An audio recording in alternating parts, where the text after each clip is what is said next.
36 years after the war of Mahabharata, the time is up for the Pandavas. Killed by a nondescript hunter, Lord Krishna leaves his human body. The city of Dwarka is submerged in the sea, and the invincible Arjuna, a hero of many battles, is entrusted with the responsibility of escorting the surviving men, women, and children to safety. As the caravan makes its way through the jungles, a group is set upon by forest bandits. Arjuna tries to stop them. In fact, he invokes certain celestial weapons, but none of them appear. Worse still, the greatest bowman of all times is unable to lift his bow. Reduced to a silent spectator, even as the thieves drag away the women along with their jewels, Arjuna seems to be fairly helpless. A distraught Arjuna is unable to come in terms with reality, unable to understand what really happened, and he goes to sage Vyasa.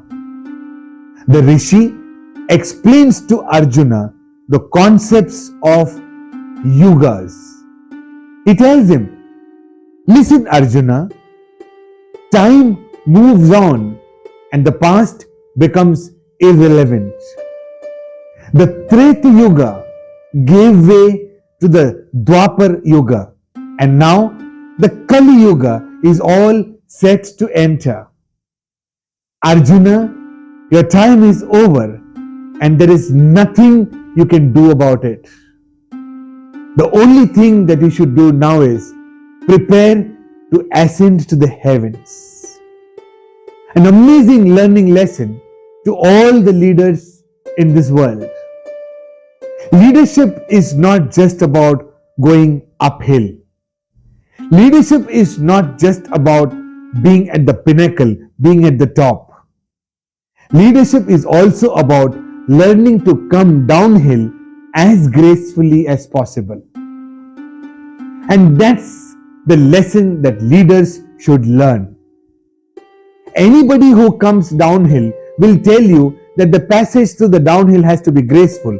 But the challenge is, when you are at the top, when you are at the zenith, can you be conscious about the fact that there is a downhill and things are going to go out of my control? Eventually, time will take over me. And once you realize this, you start looking at the downward journey in a very different way. You learn to handle things gracefully. You learn to subordinate things gracefully. And that's the beginning of the mindset of a servant leader. For servant leadership to happen, the consciousness of the downhill, of the journey to the downhill, has to be there.